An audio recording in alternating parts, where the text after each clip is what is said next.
حضرات،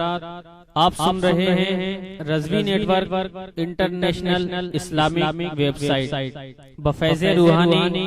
حضور علامہ و مولانا الحاج الشاہ حسین احمد رضوی رحمت اللہ علیہ۔ یہاں یوٹیوب پر جو بھی چیز اپلوڈ ہوتی ہے اس سے ہمارا مقصد اور مشن ایک ہی ہے کہ مسلک و مذہب کا تحفظ ہو، لوگ اپنے بزرگوں کے عقائد و افکار سے وابستہ رہیں، اور بالخصوص نوجوان نسل جو روز بروز نجدی ملاؤں اور صلح کلیوں کی گمراہ کن باتوں کو سن کر اپنا ایمان، اپنا عقیدہ خراب کر رہے ہیں، وہ ان کو پہچان کر مسلک اعلیٰ حضرت کو سمجھیں اور اپنے ایمان کو بچائیں۔ اگر آپ حضرات بھی اپنے یہاں کی کوئی کانفرنس، جلسہ، کوئی پروگرام رضوی نیٹ ورک پر اپلوڈ کروانا چاہتے ہیں تو رضوی نیٹ ورک کے بانی جناب الحاج شیخ سجاد حسین رضوی سے رابطہ قائم کریں۔ واٹس ایپ نمبر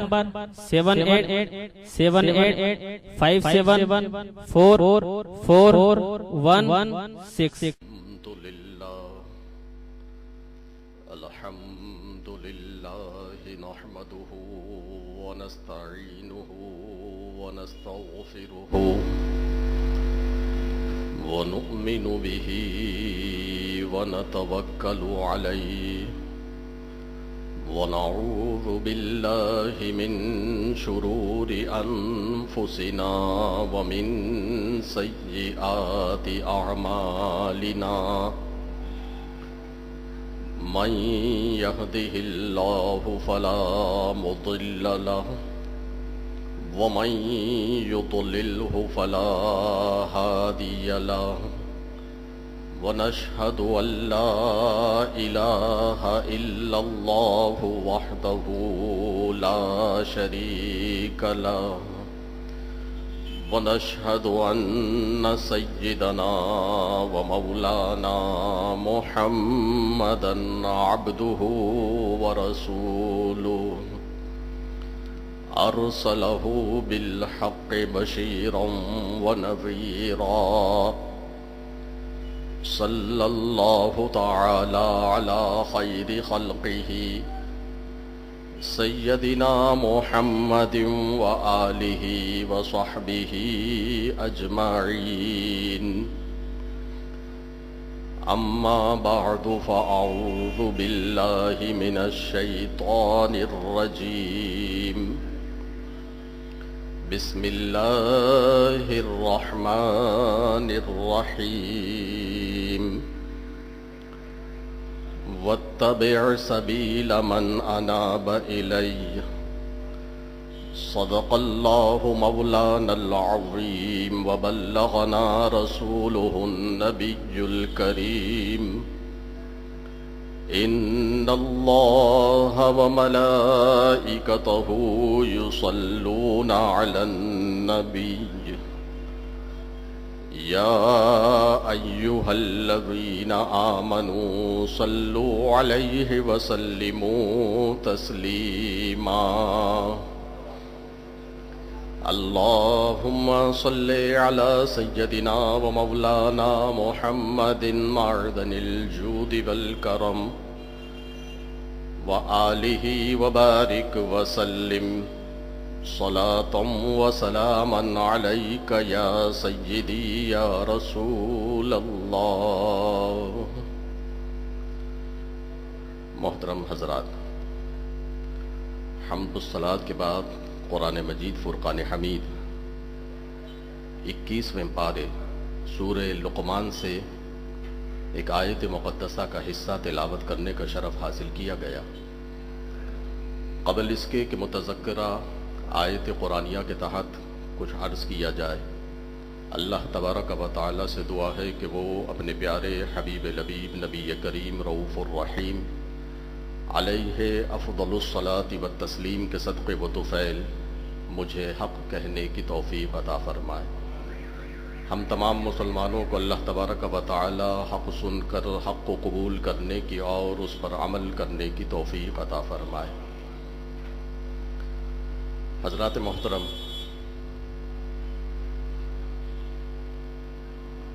آج جس موضوع پر مجھے گفتگو کرنی ہے وہ یہ ہے کہ نیک لوگوں کے ساتھ رہا جائے،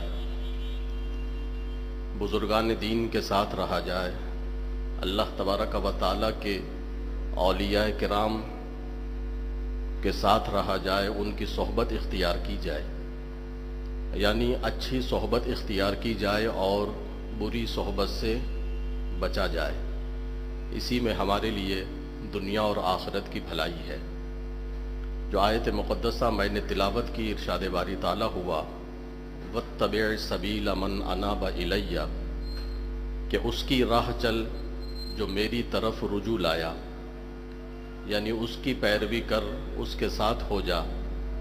کہ جو میری طرف آیا، یعنی اللہ تبارک و تعالیٰ کی طرف جس نے صحیح معنی میں رجوع کیا، اس کی طرف جانے کا ہمیں کہا گیا، ان کے ساتھ رہنے کے لیے کہا گیا۔ ایک اور آیت مقدسہ میں ارشاد ہوا کہ یا ایھا الذین آمنوا وکونوا مع الصادقین،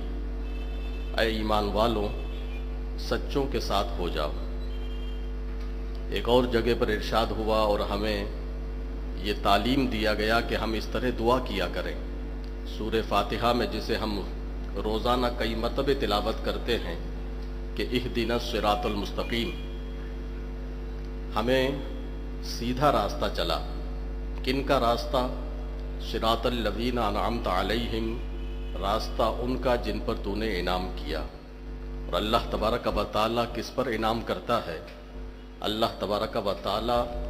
اپنے ان بندوں پر انعام فرماتا ہے کہ جو صحیح معنی میں اس کے مطیع اور فرما بردار ہو جائیں، اور وہ جماعت انبیاء کرام علیہم السلام کی اور ان کے بعد اولیاء کرام کی ہے۔ تو ان آیات مقدسہ سے اور کئی احادیث سے ہمیں یہ پتہ چلتا ہے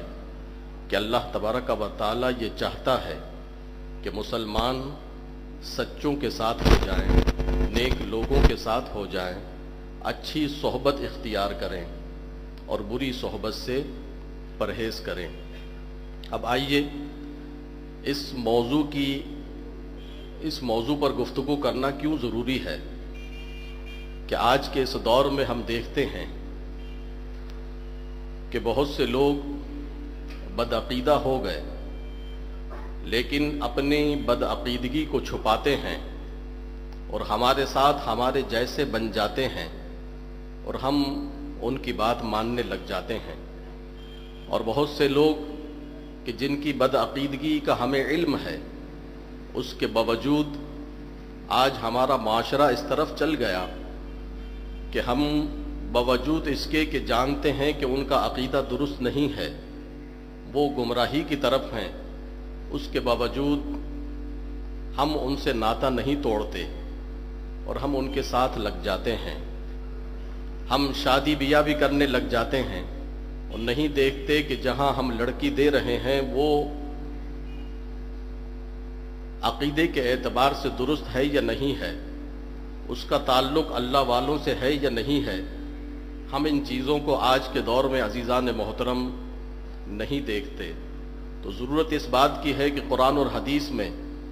جو ہمیں بیان کیا گیا کہ تم اچھوں کے ساتھ رہو، یہ کتنا ضروری ہے۔ تو خوب یاد رکھیے کہ انسانوں کی دو قسمیں ہیں، ایک مسلمان اور ایک کافر، اور پھر کافر کی بھی دو قسمیں ہیں، ایک کافر اصلی اور ایک کافر مرتد۔ کافر اصلی تو وہ ہے کہ جو کبھی ایمان لایا ہی نہیں، شروع سے ہی کافر ہے، اسے کافر اصلی کہتے ہیں۔ اور ایک ہے کافر مرتد کہ جو اسلام لایا، ایمان لے آیا اور اس کے بعد پھر گیا، تو اسے کافر مرتد کہتے ہیں۔ اور پھر علماء فرماتے ہیں کہ کافر مرتد کی بھی دو قسمیں ہیں، ایک تو وہ مرتد جو کھلے عام اپنے اسلام سے پھرنے کو بیان کرے، علل اعلان یہ کہے کہ میں کافر ہو گیا، میں اسلام سے نکل گیا۔ اور ایک ہے مرتد منافق کہ جو اسلام سے تو نکل گیا لیکن اپنے بدعقیدگی کو چھپاتا ہے، آپ کے سامنے مسلمان بنتا ہے، در حقیقت وہ اسلام سے نکل چکا۔ تو فرماتے ہیں کہ کافر اور مسلمان یہ دو گروہ بن گئے، یہ دو قسمیں بن گئیں۔ تو آج آپ نے دیکھا لوگ مختلف مذاہب کے درمیان یکجہتی پیدا کرنے کے لیے آپ نے دیکھا کہ لوگوں نے اپنے اسٹیج پر ہندوؤں کو بھی بلا لیا، اور ہندو اس اسٹیج پر کہ جو مسلمانوں کا اسٹیج، کہ جسے نبی کریم صلی اللہ علیہ وسلم کے گویا میلاد کا اسٹیج اور حضور کی شان بیان کرنے والا اسٹیج، اور اپنے زوم میں وہ یہ کہیں کہ ہم یہاں دین کی تبلیغ کرتے ہیں، ان اسٹیجوں پر ہندوؤں کو بلایا گیا اور ہندوؤں نے اپنے کفریہ بھجن اس اسٹیج پر گائے۔ عیسائیوں کو بلایا گیا، عیسائیوں نے اپنے مذہب کے مطابق وہاں عبادت کی، اور عیسائیوں سے یہ تک کہا گیا کہ ہماری مسجدیں تمہارے لیے کھلی ہیں، تم اپنی کرسمس ہماری مسجد میں منا سکتے ہو۔ تو عزیزان محترم، یہ گمراہی کا راستہ، اس سے بچنے کی ضرورت ہے، اور قرآن مجید فرقان حمید کا واضح ارشاد جاننے کی ضرورت ہے کہ یہ کفار یہ اپنے دین پر رہیں گے اور یہ تمہاری طرف نہیں آئیں گے اور یہ تمہاری حمایت نہیں کریں گے۔ سورہ کافرون میں ہمیں ملتا ہے کہ علماء مفسرین نے اس کی تفسیر میں بیان کیا کہ کفار کی ایک جماعت نبی کریم صلی اللہ علیہ وسلم کی بارگاہ میں حاضر ہوئی اور کہا کہ اے محمد صلی اللہ علیہ وسلم، ہم آپ کے رب کو ماننے لگ جائیں گے، لیکن شرط یہ ہے کہ آپ بھی ہمارے بتوں کو ماننے لگ جائیں۔ ہم آپ کے اللہ کی پوجا کریں گے، لیکن شرط یہ ہے کہ آپ بھی ہمارے بتوں کی پوجا کریں، اور ہم آپس میں ایسا ایک ایگریمنٹ کر لیتے ہیں کہ ایک سال ہم آپ کے اللہ کی عبادت کریں گے اور دوسرے سال آپ ہمارے بتوں کو پوجیں گے۔ تو نبی کریم صلی اللہ علیہ وسلم نے ان سے منع فرما دیا۔ وہ کہنے لگے کہ اچھا آپ ہمارے بتوں کی پوجا نہیں کرتے تو آپ کم از کم ہمارے بتوں کو ہاتھ لگا دیں، ہم آپ کا کلمہ پڑھنے لگ جائیں گے۔ نبی کریم صلی اللہ علیہ وسلم نے اس سے بھی انکار فرمایا، اور فرماتے ہیں مفسرین کے اس موقع پر سورہ کافرون نازل ہوئی۔ کیا بیان کیا گیا؟ فرمایا گیا قل یا ایھا الکافرون، اے پیارے مصطفیٰ صلی اللہ علیہ وسلم آپ ارشاد فرما دیجئے کہ اے کافروں، لا اعبد ما تعبدون، نہ میں پوجتا ہوں جسے تم پوجتے ہو، ولا انتم عابدون ما اعبد، اور نہ تم پوجتے ہو جسے میں پوجتا ہوں، ولا انا عابد ما عبدتم، اور نہ میں پوجوں گا جسے تم پوجتے ہو، ولا انتم عابدون ما اعبد، اور نہ تم پوجو گے جسے میں پوجتا ہوں۔ قرآن میں حضور سے فرمایا گیا آپ ان سے فرما دیجئے کہ جن کو میں جس کی عبادت میں کرتا ہوں تم انہیں نہیں پوجو گے، تو پھر کیا ہوگا؟ لکم دینکم ولی دین، تمہارا دین تمہارے ساتھ اور ہمارا دین ہمارے ساتھ۔ تو معلوم یہ ہوا کہ یہ کافر، ان سے مفاہمت نہیں کرنی چاہیے، یہ آپ کے موافق نہیں ہو سکتے۔ خود قرآن مجید فرقان حمید میں ارشاد ہوا تو کافروں سے اس طریقے سے میل ملا، عزیزان محترم یہ اپنا ایمان خطرے میں ڈالنے کے مترادف ہے۔ اب آئیے، کافر اور مسلمان یہ دو قسمیں ہو گئیں، اب مسلمانوں میں بھی دو قسمیں، ایک صحیح مسلمان اور ایک گمراہ مسلمان۔ صحیح مسلمان کون؟ کہ جو نبی کریم صلی اللہ علیہ وسلم اور صحابہ کی سنت پر عمل کرنے والا، اور گمراہ وہ کہ جس کی گمراہی حد کفر تک نہ پہنچی ہو، ایسی گمراہی، ایسی باتوں کا انکار کرے کہ جس سے وہ کافر تو نہیں ہو لیکن وہ گمراہ ہو جائے۔ ایسے لوگوں کے لیے احادیث مقدسہ میں کیا ارشاد فرمایا گیا، وہ باتیں ہمیں سمجھنے کی ضرورت ہے۔ آج ہم نے اس معاملے کو بہت ہی معمولی سا معاملہ سمجھ لیا ہے، ہم اس بات کی توجہ نہیں دیتے کہ ہم جس کے ساتھ رشتے میں استوار ہونے جا رہے ہیں اس کا عقیدہ کیسا ہے، وہ کہیں گمراہ تو نہیں ہے، اور ہم نے اپنے دنیاوی معاملات سے بھی اس معاملے کو بہت ہلکا جانا ہے آپ خوب سمجھتے ہیں کہ ہم اور آپ اگر کہیں خریداری کے لیے جاتے ہیں تو ہم 10 جگہ معلومات کرتے ہیں، 10 طرح کا سامان چیک کرتے ہیں۔ اگر کپڑا لینا ہو تو 10 طرح کا کپڑا دیکھیں گے کہ یہ اچھا کپڑا ہے یا نہیں ہے، کہیں کچھ دنوں کے بعد، کچھ دھلنے کے بعد یہ کہیں پھیکا تو نہیں پڑ جائے گا۔ مختلف چیزیں ہم دیکھتے ہیں، چھان بھٹک کرنے کے بعد پھر ہم کوئی چیز خریدتے ہیں۔ لیکن دین کے معاملے میں ہم اتنے سست ہیں، ہم دیکھتے ہی نہیں کہ ہم جس کے پاس اٹھ اور بیٹھ رہے ہیں اس کا عقیدہ کیا ہے۔ تو عزیزان محترم آئیے احادیث مقدسہ میں ہمیں کیا کہا گیا، ہم نبی کریم صلی اللہ علیہ وسلم کے ارشادات سماعت کرتے ہیں۔ مسلم شریف میں روایت آتی ہے کہ نبی کریم صلی اللہ علیہ وسلم نے ارشاد فرمایا کہ ایاکم و ایاہم لا یضلونکم ولا یفتنونکم، ان سے دور رہو اور انہیں اپنے سے دور رکھو،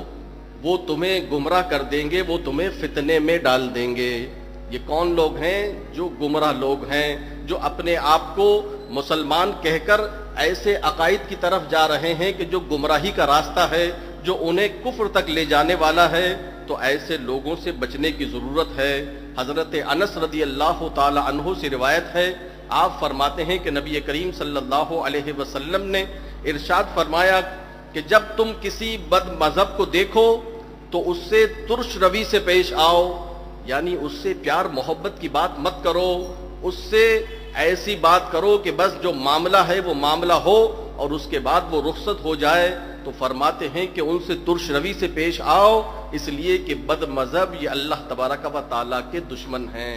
یہ حضرت انس رضی اللہ تعالیٰ عنہ کی روایت ہے۔ اور نبی کریم صلی اللہ علیہ وسلم نے ایک موقع پر ارشاد فرمایا جسے حضرت ابراہیم بن میسرہ نے روایت کیا، آپ فرماتے ہیں کہ نبی کریم صلی اللہ علیہ وسلم نے ارشاد فرمایا کہ من وقر صاحب بدعت، کہ جس نے بد مذہب کی عزت کی، فقد اعانا علی ہدم الاسلام، کہ اس نے اسلام کو ڈھانے کی کوشش کی، اس نے اسلام کو گرانے کی کوشش کی، اس نے اسلام کو ختم کرنے کی کوشش کی۔ کس نے؟ جس نے بد مذہب کی عزت کی، اس کی توقیر کی۔ تو آپ نے دیکھا کہ بد مذہبوں سے دور رہنا یہ کتنا ضروری ہے۔ اور ایک موقع پر نبی کریم صلی اللہ علیہ وسلم کا ارشاد، مسلم شریف کی یہ روایت ہے جو مختلف جگہوں سے اکٹھی کر کے ایک جگہ بیان کی گئی۔ نبی کریم صلی اللہ علیہ وسلم کا ارشاد ہے کہ جو دین میں گمراہ ہو گیا، جو دین سے گمراہی کی طرف چلا گیا، ان کے ساتھ تمہارا برتاؤ کیسا ہونا چاہیے؟ فرماتے ہیں کہ ان مریدو، اگر وہ بیمار ہو جائیں، فلا تعودوہم، تو تم ان کی عیادت مت کرو۔ گمراہ لوگوں کی، بد مذہبوں کی اگر وہ بیمار ہو جائیں ان کی عیادت مت کرو۔ وَإِن ماتوا، اور اگر وہ مر جائیں، فلا تشہدوہم، تو تم ان کے جنازے میں شریک مت ہو۔ وَإِن لقیتموہم، اور اگر جب تمہاری ان سے ملاقات ہو، فلا تسلموا علیہم، تو تم ان کو سلام پیش مت کرو، تم انہیں سلام مت کرو۔ ولا تجالسہم، اور ان کے ساتھ بیٹھو نہیں، ان کی مجلسوں میں نہیں بیٹھو۔ ولا تشاربہم، ان کے ساتھ پیو نہیں۔ ولا تآکلہم، ان کے ساتھ کھاؤ نہیں۔ ولا تناکحہم، ان کے ساتھ نکاح مت کرو۔ ولا تصلوا علیہم، اگر وہ مر جائیں تو ان کی جنازے کی نماز مت پڑھو۔ ولا تصلوا معہم، اور ان کے ساتھ بھی نماز مت پڑھو۔ تو آپ نے دیکھا کہ نبی کریم صلی اللہ علیہ وسلم کا واضح ارشاد ہے کہ جو بد مذہب بے دین گمراہ ہے اس سے تعلق ایسا ہونا چاہیے کہ نہ تو وہ ملے تو اسے سلام کرو، نہ وہ بیمار ہو تو اس کی عیادت کرو، اگر مر جائے تو اس کے جنازے میں مت جاؤ، اگر وہ تمہارے ساتھ ان کے ساتھ نماز مت پڑھو، اگر انتقال ہو جائے تو ان کے جنازے کی نماز مت پڑھو، ان کے ساتھ نکاح مت کرو۔ نبی کریم صلی اللہ علیہ وسلم کا یہ واضح ارشاد عزیزان محترم ہمیں دین میں مضبوط کرنا چاہتا ہے، ہمیں چاہتا ہے کہ ہم صراط مستقیم پر رہیں اور ہم گمراہ ہونے سے بچیں۔ اور اگر کوئی یہ بات کہے کہ اگر کوئی کلمہ پڑھنے والا، اگر مسلمان ہمارے سامنے ہے، اگر گمراہ ہے، تو اگر ہم اس سے اس طریقے سے پیش آئیں گے تو یہ تو بدخلقی ہے،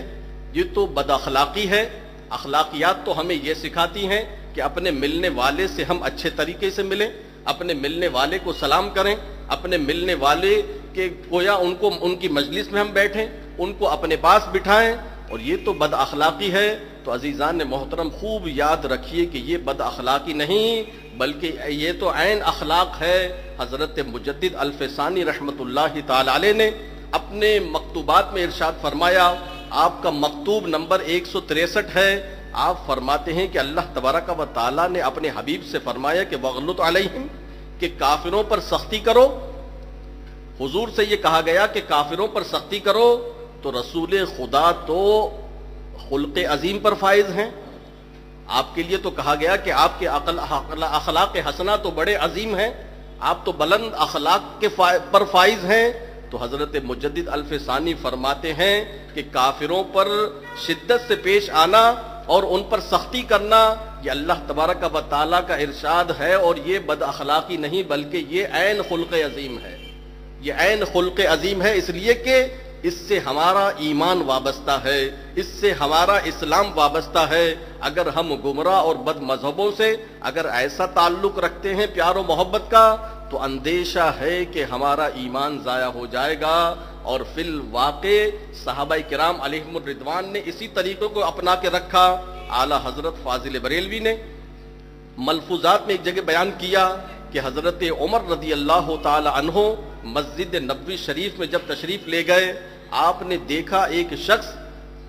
بھوکا اور پیاسا تھا۔ حضرت عمر رضی اللہ تعالی عنہ اسے اپنے ساتھ اپنے کاشانہ اقدس لے آئے، اپنے گھر لے کر کے آئے، اور گھر لانے کے بعد کہا کہ ان کو کھانا پیش کیا جائے، اور کھانا پیش کر دیا گیا۔ وہ شخص کھانا شروع کر چکا، تو کہتے ہیں کہ اس کھانا شروع کرنے کے بعد کچھ ایسی بات ظاہر ہوئی حضرت عمر رضی اللہ تعالی عنہ پر کہ یہ شخص یہ بد عقیدہ ہے، یہ شخص گمراہ ہے۔ حضرت عمر رضی اللہ تعالی عنہ نے باوجود یہ کہ اسے مسجد سے لے کر کے آئے اور اس کے سامنے کھانا پیش کیا، اس نے کھانا شروع کر دیا، لیکن حضرت عمر کو جب پتا چلا کہ یہ شخص گمراہ ہے، فوراً ارشاد فرمایا کہ اس کے سامنے سے پلیٹ کھینچ لو اور اسے گھر سے باہر نکال دو۔ تو معلوم یہ ہوا کہ کوئی گمراہ اگر ہے تو اس سے ایسا ہی برتاؤ کرنا چاہیے۔ اگر ہم ایسا برتاؤ نہیں کریں گے، اگر ہم کسی بد عقیدہ سے ایسی ترش روی سے پیش نہیں آئیں گے، تو اس میں ہمارے ایمان کے جانے کا عزیزان محترم خدشہ ہے۔ اور وہ خدشہ کیسا ہے یہ بھی ہمیں کتابوں میں ملتا ہے کہ شرح الصدور بے شرح حال الموت والقبور میں امام جلال الدین سیوطی رحمۃ اللہ تعالی علیہ نے اس روایت کو بیان کیا۔ وہ کہتے ہیں کہ ایک شخص کے انتقال کا وقت قریب آیا اور اس کی حالت دیکھ کر بالکل ایسا لگتا تھا کہ یہ چند ہی لمحات کا مہمان ہے اور اس کا انتقال ہونے والا ہے۔ امام سیوطی فرماتے ہیں کہ جس طرح مسلمانوں کا طریقہ ہے کہ اسے کلمے کی تلقین کی گئی، اور یہ بات ذہن میں رہے کہ اگر کسی پر جان کنی کا وقت ہو، آپ اس کے قریب ہوں، تو ایسا نہیں کہنا چاہیے کہ اسے کہیں کہ کلمہ پڑھ کلمہ پڑھ۔ اس وقت وہ تکلیف میں ہوتا ہے، کہیں ایسا نہ ہو کہ آپ کے بار بار یہ کہنے سے کہ کلمہ پڑھ وہ کہیں اس کے منہ سے یہ نہ نکل جائے کہ نہیں پڑھتا۔ تو فرمایا کہ طریقہ یہ ہے کہ جس کے اگر جان کنی کا وقت ہو اور آپ اس کے قریب ہوں تو خود کلمہ پڑھنے لگ جائیں، خود پڑھنے لگ جائیں کہ لا الہ الا اللہ محمد رسول اللہ، تو آپ کے کلمہ پڑھنے سے ان کو کلمہ یاد آ جائے گا اور وہ بھی مرنے سے پہلے کلمہ پڑھ لے گا۔ امام سیوطی فرماتے ہیں کہ اس شخص کے جان کنی کا وقت قریب آیا، لوگوں نے جب تلقین کی کہ وہ کلمہ پڑھے تو وہ کہنے لگا کہ مجھے کلمہ یاد ہے لیکن کلمہ میری زبان پر نہیں آ رہا، اور خود ہی کہنے لگا کہ اس لیے نہیں آ رہا کہ میں ان لوگوں کی صحبت میں بیٹھتا تھا جو اس بات کی تلقین کرتے تھے کہ حضرت ابو بکر اور حضرت عمر کو برا بھلا کہو۔ وہ اس بات کی تلقین کرتے تھے کہ حضرت شیخین حضرت سیدنا صدیق اکبر رضی اللہ تعالی عنہ اور حضرت عمر فاروق اعظم رضی اللہ تعالی عنہ کو برا بھلا کہنے کی تلقین کرتے تھے، اور وہ اس شخص نے کبھی ان شیخین کی برائی نہیں کی تھی، ان کو برا بھلا نہیں کہا تھا، صرف ان لوگوں کے قریب بیٹھتا تھا کہ جو ان لوگوں کی شیخین کی برائی کی تلقین کرتے تھے۔ تو اس کا وبال یہ ہوا کہ مرتے وقت کلمہ نصیب نہیں ہو رہا تھا. تو معلوم یہ ہوا کہ بری صحبت یہ آدمی کو ایمان اس کا چلا جاتا ہے. جہاں میں نے شرح الصدور میں یہ روایت پڑھی اس کے ساتھ ہی ایک روایت موجود تھی کہ جس کو بیان کرنا فائدے سے خالی نہیں، کہ نبی کریم صلی اللہ علیہ وسلم کا ایک ارشاد، حضور نے فرمایا کہ کیا میں تمہیں اسم اعظم نہ بتا دوں؟ اور خود ہی فرمایا کہ ہاں، اسم اعظم یہ ہے جو حضرت یونس علیہ السلام کی دعا ہے. وہ کیا ہے؟ لا الہ الا انت سبحانک انی کنت من الظالمین. حضور فرماتے ہیں کہ جس نے بیماری کے عالم میں 40 مرتبہ اس دعا کو پڑھ لیا، اگر اسی مرض میں اس کا انتقال ہو گیا تو وہ کل قیامت میں شہیدوں کے ساتھ اٹھایا جائے گا. اور اگر وہ صحت یاب ہو گیا تو یہ دعا اس کے گناہوں کا کفارہ بن جائے گی. تو یہ یاد رکھیں کہ اگر کوئی بیمار ہے اسے اچھی باتوں کی تلقین کریں، ساتھ میں یہ بھی بتا دیں کہ اگر وہ اپنے مرض موت میں 40 مرتبہ آیت کریمہ پڑھ لے تو حضور کا ارشاد ہے کہ کل قیامت میں وہ شہیدوں میں اٹھایا جائے گا. اور آدمی کا مرتے وقت کلمہ پڑھنا یہ اس کے ایمان پر جانے کی دلیل ہے، اس کے ایمان پر خاتمے کی دلیل ہے. لیکن آدمی کو کلمہ نصیب نہیں ہوتا اگر وہ برے لوگوں کی صحبت میں بیٹھتا ہے. تو آپ نے دیکھا کہ کتنا بڑا وبال ہے. زندگی بھر آپ عبادات کریں، سردیوں میں آپ صبح اٹھ کر نماز فجر ادا کریں، ٹھنڈے پانی سے وضو اور غسل کریں، سال ہا سال آپ روزے میں گزاریں، سال ہا سال آپ حلال کمانے میں لگا دیں، اور مرنے کے وقت اگر کلمہ نصیب نہ ہو تو آپ کی یہ ساری عبادات کا کیا فائدہ؟ اور کلمہ نصیب نہ ہونے کی ایک وجہ یہ بھی ہے کہ بری صحبت آدمی کو کلمے سے دور کر دیتی ہے. اللہ تبارک و تعالی مجھے اور آپ کو اچھی صحبت عطا فرمائے. اب آئیے اچھی صحبت کے کیا ثمرات ہیں. نبی کریم صلی اللہ علیہ وسلم کا ارشاد امام مسلم رضی اللہ تعالی عنہ نے اسے مسلم شریف میں نقل کیا. کہتے ہیں کہ نبی کریم صلی اللہ علیہ وسلم نے ارشاد فرمایا کہ گزشتہ زمانے میں ایک شخص ایسا تھا کہ جس نے 99 قتل کیے تھے، اور 99 قتل کرنے کے بعد اس کے ضمیر نے اسے ملامت کیا کہ تو بہت برا شخص ہے، تجھے توبہ کرنی چاہیے. جب اسے اس بات کا احساس ہوا وہ لوگوں سے پوچھنے لگا کہ مجھے بتاؤ کہ سب سے بڑا عالم کون ہے تاکہ میں اس کے پاس جاؤں اور اس سے اپنی نجات کا کوئی راستہ تلاش کروں. اس سے کہا گیا ایک راہب کی طرف کہ فلاں راہب ہے، تم اس کے پاس جاؤ اور وہ تمہیں کوئی صحیح راستہ بتائے گا. جب وہ شخص اس راہب کے پاس گیا اور جانے کے بعد اس سے کہا کہ میں نے 99 قتل کیے ہیں اور اب میں یہ چاہتا ہوں کہ کوئی توبہ کا راستہ ہو، میں کس طریقے سے راہ راست پر آ سکتا ہوں. تو اس راہب نے مصلحت سے کام نہ لیتے ہوئے اس سے کہا کہ 99 قتل کر کے آئے ہو اور اب توبہ کا راستہ پوچھتے ہو، نکلو یہاں سے، تم تو بہت بڑے گناہگار ہو. اس شخص نے جب دیکھا کہ اس راہب نے اسے اس طریقے سے مسترد کر دیا، چونکہ 99 قتل تو وہ پہلے ہی کر چکا تھا، کتنا ظالم ہوگا، اس نے اس راہب کو بھی مار دیا. اور اس راہب کو مارنے کے بعد 100 کا عدد مکمل کر لیا. لیکن دل بے چین تھا، بار بار اسے خیال آتا تھا کہ میں کوئی توبہ کا راستہ دیکھوں، میں سچائی کا راستہ تلاش کروں. چنانچہ پھر یہ لوگوں کے پاس گیا اور لوگوں کے پاس جانے کے بعد کہا کہ تم میں سب سے بڑا عالم کون ہے، میں اس سے کچھ مسئلہ پوچھنا چاہتا ہوں. کسی نے کسی عالم کی طرف اشارہ کیا، وہ ان کے پاس گیا اور کہا کہ میں نے 100 قتل کیے ہیں، اب بتاؤ کیا میری نجات کا راستہ ہے. اس عالم دین نے کہا کہ ہاں ضرور ہے، اور تم ایسا کرو کہ فلاں جگہ پر ایک بستی ہے اور وہاں اللہ تبارک و تعالیٰ کے کچھ نیک بندے رہتے ہیں، تم ان کے پاس چلے جاؤ، ضرور تمہاری نجات کا راستہ نکل آئے گا. راوی کہتے ہیں کہ حضور فرماتے ہیں کہ یہ شخص جس نے 100 قتل کیے تھے اور دل میں یہ ٹھان لی تھی کہ میں توبہ کروں گا، جب اس راستے میں جانے لگا تو بیچ راستے میں اس کا انتقال ہو گیا. ابھی ان اللہ کے نیک بندوں کی بستی کی طرف نہیں پہنچا، بیچ راستے میں انتقال ہو گیا. حضور فرماتے ہیں کہ رحمت کے فرشتے بھی آ گئے اور عذاب کے فرشتے بھی آ گئے. رحمت کے فرشتے کہنے لگے کہ یہ آدمی ہمارا ہے، اسے ہم لے جائیں گے، اور عذاب کے فرشتے کہنے لگے کہ یہ آدمی ہمارا ہے، اسے ہم لے جائیں گے. تو حضور فرماتے ہیں کہ اسی اثنا میں ایک شخص وہاں آتے ہیں اور وہ فرشتہ ہیں لیکن انسانی شکل میں، اور وہ ان فرشتوں سے کہتے ہیں کہ تم کس بات میں جھگڑ رہے ہو، کس بات میں تمہیں نزاع ہو رہا ہے؟ تو وہ کہتے ہیں کہ یہ شخص جس نے 100 قتل کیے ہیں، اس نے اس کے علاوہ کوئی نیکی بھی نہیں کی ہے، اور یہ جا رہا تھا توبہ کی طرف، اس نے ابھی توبہ نہیں کی ہے، لہٰذا ہم یہ کہتے ہیں کہ یہ گنہگار ہے، یہ قاتل ہے، یہ ہمارا آدمی ہے، اسے ہم لے جائیں گے اور اس پر عذاب ہوگا۔ رحمت کے فرشتے کہنے لگے کہ اگرچہ اس نے گناہ کیے، اگرچہ اس نے قتل کیے، لیکن یہ توبہ کرنے کے لیے جا رہا ہے، یہ اللہ کے نیک بندوں سے ملنے کے لیے جا رہا ہے، یہ اللہ کے نیک بندوں کی صحبت اختیار کرنے کے لیے جا رہا ہے، اور اس کے دل میں یہ ہے کہ یہ توبہ کر لے، لہٰذا یہ ہمارا آدمی ہے، اسے ہم لے جائیں گے۔ ان دونوں میں جب یہ جھگڑا سنا تو فرشتے نے کہا کہ ایسا کیوں نہیں کر لیتے کہ جس جگہ سے یہ چلا تھا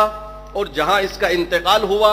وہ راستہ ناپ لیا جائے، اور جہاں اس کا انتقال ہوا جس جگہ یہ جانا چاہتا ہے وہ راستہ ناپ لیا جائے، جو راستہ کم ہو اسی کی طرف فیصلہ کر لیتے ہیں۔ چنانچہ دونوں جماعتوں نے مان لیا کہ ٹھیک ہے، جہاں سے یہ چلا تھا اس راستے کو ناپتے ہیں، وہاں سے لے کر جہاں اس کا انتقال ہوا اس راستے کو ناپ لیا گیا، اور اس راستے کو جب ناپا گیا کہ جہاں اس کا انتقال ہوا اور جہاں وہ جانا چاہ رہا تھا یعنی نیک لوگوں کی بستی تک وہ راستہ تھوڑا سا کم نکلا، تو فیصلہ یہ ہوا کہ اس کو رحمت کے فرشتوں کو دے دیا جائے، اس لیے کہ ہم نے طے یہ کیا تھا کہ جو راستہ کم ہوگا اس راستے والوں کو دے دیں گے۔ نبی کریم صلی اللہ علیہ وسلم کا ارشاد اسی مسلم شریف میں آگے ایک روایت میں آتا ہے کہ فرمایا گیا کہ راستہ تو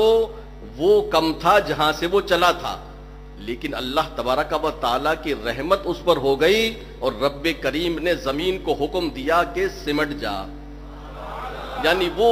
جگہ سمٹ جائے کہ جہاں وہ نیک لوگوں کی بستی کی طرف جا رہا تھا وہ راستہ زیادہ تھا، لیکن چونکہ فیصلہ یہ ہوا تھا کہ اس جگہ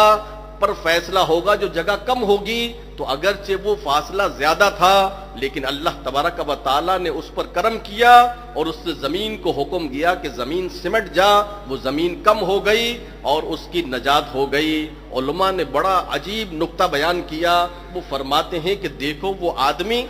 توبہ کی نیت سے اللہ تبارک و تعالیٰ کے نیک بندوں کے صحبت اختیار کرنے کے لیے ان کے پاس جانے کے لیے روانہ ہوا تھا، ابھی اس نے ان کی صحبت اختیار نہیں کی، ابھی وہ ان کے پاس نہیں پہنچا، لیکن اس کے اس ارادے پر اللہ تبارک و تعالیٰ نے اس پر کتنا بڑا کرم کر دیا کہ اس کی نجات کر دی۔ تو معلوم یہ ہوا کہ نیک لوگوں کی صحبت، اچھے لوگوں کی صحبت یہ آدمی کو اچھا بنا دیتی ہے، اور برے لوگوں کی صحبت یہ آدمی کو برا بنا دیتی ہے۔ آپ نے نہیں دیکھا کہ کوئی آدمی اگر کوئلے کی کان میں کام کرے تو اس کے کپڑے بھی کوئلے کی کالک سے کالے ہو جاتے ہیں، تو آدمی کو ایسی جگہوں سے بچنا چاہیے کہ جہاں اس کا ایمان خطرے میں پڑ جائے، جہاں اس کا اسلام خطرے میں پڑ جائے۔ تو حضور فرماتے ہیں کہ وَاتَّبِعْ سَبِيلَ مَنْ أَنَابَ إِلَيَّ، قرآن کا ارشاد کہ وَاتَّبِعْ سَبِيلَ مَنْ أَنَابَ إِلَيَّ، کہ ان لوگوں کی راہ چل جو میری طرف رجوع لائے، جو میرے نیک بندے ہیں ان کی طرف چل۔ تو فرماتے ہیں نبی کریم صلی اللہ علیہ وسلم وہ آدمی اس جگہ سے دور تھا لیکن رب کریم نے کرم فرما دیا اور زمین کو حکم فرما دیا کہ زمین سمٹ جا، اور اس آدمی کی نجات ہو گئی۔ تو معلوم یہ ہوا کہ اچھی صحبت آدمی کو اچھا بنا دیتی ہے اور بری صحبت کا نتیجہ برا ہے۔ علماء تصوف فرماتے ہیں کہ ایک شخص سنگترے بیچ رہا تھا اور وہ آواز لگا رہا تھا کہ اچھے سنگترے والا، وہاں سے کسی بزرگ کا گزر ہوا۔ آپ فرماتے ہیں کہ دیکھو کتنی اچھی بات یہ کہہ رہا ہے۔ لوگوں نے کہا کہ اس میں اچھائی کیا ہے، یہ تو اپنے سنگترے بیچ رہا ہے۔ فرماتے ہیں تم سنتے نہیں ہو، وہ کہتا ہے کہ اچھے سنگترے والا، اچھوں کے سنگ ہو جاؤ تو تر جاؤ گے۔ تو فرماتے ہیں کہ اچھوں کی صحبت آدمی کو اچھا بنا دیتی ہے اور بروں کی صحبت برا بنا دیتی ہے، اور بروں کی صحبت آدمی کو کتنا برا بنا دیتی ہے، اور وہ نہ دنیا کا رہتا ہے نہ دین کا رہتا ہے۔ مولانا روم رحمت اللہ تعالی علیہ اسے بڑے اچھے انداز میں سمجھاتے ہیں۔ مولانا روم فرماتے ہیں کہ میرے عزیز، یاد رکھو کہ بری صحبت اختیار مت کرنا، ورنہ باوجود اچھے ہونے کے تم برے بن جاؤ گے، اور ہمیشہ اچھی صحبت اختیار کرنا۔ آپ فرماتے ہیں کہ ایک مینڈک اور چوہے میں دوستی ہو گئی، اور مینڈک اور چوہے میں جب دوستی ہوئی، جب وہ ملتے تو گھنٹوں باتیں کرتے اور اس کے بعد جب اپنے اپنے گھر کو چلے جاتے تو کہتے ہیں کہ مینڈک اور چوہے دونوں نے اس بات کو محسوس کیا کہ جب ہمیں ملاقات کرنی ہوتی ہے تو ہمیں بہت انتظار کرنا پڑتا ہے۔